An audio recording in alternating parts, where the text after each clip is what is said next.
Imagine being a decorated war veteran who gave everything for your country, only to be mocked and humiliated in a courtroom where justice is supposed to live. Now imagine being told to stand despite being paralyzed from the waist down. That's exactly what happened to one black veteran until the truth exploded in front of everyone, silencing the entire courtroom and changing lives forever. Before we dive into this powerful story of injustice, courage, and stunning revelations, don't forget to hit that subscribe button, because stories like these need to be. It was a rainy Monday morning in downtown Atlanta when 41-year-old war veteran Elijah Brooks rolled into courtroom 9B in his motorized wheelchair, wearing a faded U.S. Army jacket and a humble expression etched with both weariness and dignity. The courtroom was packed. Reporters lined the benches. Whispers slithered through the room like steam escaping a kettle. Elijah wasn't just any defendant. He was the talk of the town, accused of disturbing the peace, failure to comply, and disorderly conduct after a heated dispute with local authorities in a supermarket, where he was allegedly aggressive over a veteran's discount being denied. But those who knew him, his former platoon mates, the community of Decatur, Georgia, and his soft-spoken daughter Naomi, knew the truth ran deeper. Elijah had been paralyzed from the waist down after an IED explosion in Kandahar. But none of that mattered to Judge Ronald Ashcroft, a 58-year-old with a gavel heavier than his understanding. The courtroom was silent as the bailiff called, Case number 3491B, State of Georgia versus Elijah Brooks. Elijah wheeled up to the defendant's podium. "Please rise," the court clerk instructed. Elijah didn't move. Judge Ashcroft stared down from the bench, removing his glasses. "Mr. Brooks, I said stand up," the judge barked, his voice amplified by the court's microphone, sending ripples of gasps through the room. "Your Honor, Elijah began, but the judge slammed his gavel. "I will not tolerate disrespect in my courtroom. Stand up when you address this court." Naomi, sitting in the front row, jumped to her feet. "He can't, Your Honor.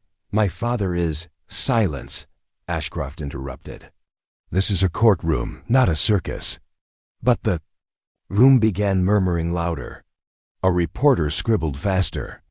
Elijah looked down, his hands gripping his chair. "Your Honor," he said, his voice steady but hurt, "I served this country for 15 years. I left my legs in Afghanistan. I physically cannot stand." Ashcroft leaned forward coldly. "Then you should have stayed home if you can't obey court decorum." That sentence dropped like a bomb. Naomi burst into tears. Elijah closed his eyes. But just then, the courtroom door swung open, and a sharp voice pierced the tension. "Objection, Your Honor. That statement violates 8 of federal law." Heads turned. A tall black woman in a sharp navy blue suit walked in, flanked by 2 assistants. "And who might you be?" Ashcroft asked, clearly annoyed. "I'm attorney General Camille Watson," she replied coolly. "And I'm here to represent Mr. Elijah Brooks. Effective immediately." The courtroom erupted. Everything paused in that moment. Judge Ashcroft blinked rapidly. The court reporter froze. The audience went dead silent. Camille Watson strode to the bench with legal confidence sharpened over 20 years of practicing high-profile civil rights law. "Your Honor," she said while presenting documentation, "Mr. Brooks's rights were violated during his initial detainment. His arraignment lacked a disability accommodation, and your command today ordering a paraplegic to stand violates the Americans with Disabilities Act. This is a misdemeanor case. What's the DOJ doing here?" Ashcroft muttered, trying to save face. "This is no longer a misdemeanor," she said. "It's a matter of federal interest. Mr. Brooks's mistreatment at the grocery store, at the hands of local police, and in this courtroom represents a systemic pattern of abuse against disabled veterans of color. We are opening a formal investigation." Naomi looked stunned. The audience sat straighter. Elijah, for the first time, allowed himself a smile. Ashcroft grew visibly flustered. "We'll proceed with caution," he grumbled. "Motion to dismiss all charges," Camille announced. "Not without due process," Ashcroft tried to argue. "Then let's have due process," Camille said, turning toward the room. "Let's bring in the footage from the grocery store."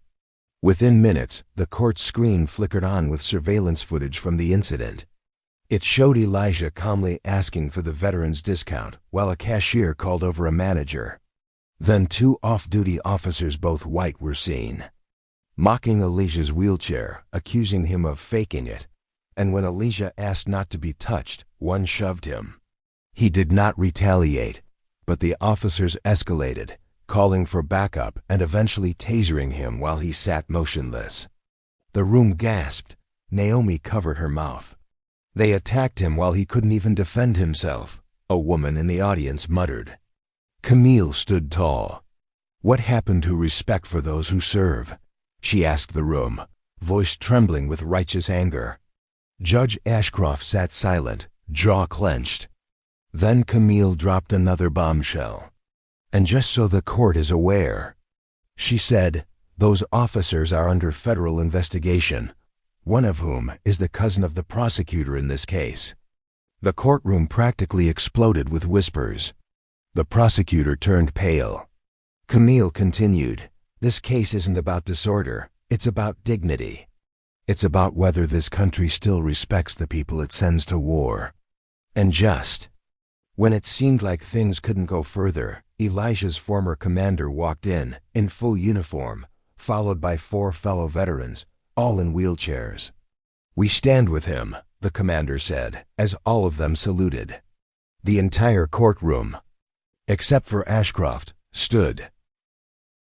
With the mood dramatically shifted, Camille moved to seal Elijah's record, expunge all charges, and begin a motion for damages against the city. "We are filing for not just civil damages, but emotional trauma, unlawful arrest, and a violation of constitutional protections under the 14th Amendment." Judge Ashcroft, who once held the power, now looked like a man surrounded, but Camille wasn't done. "Furthermore," she said slowly, "we have reason to believe that your repeated rulings against disabled veterans, especially black veterans, show a pattern of bias. I have compiled 6 cases from your prior court dockets, 5 involved disabled defendants, and in all 5 you ruled for the state. Are you accusing me of misconduct?" Ashcroft barked. "I'm not accusing," Camille said. "I'm documenting."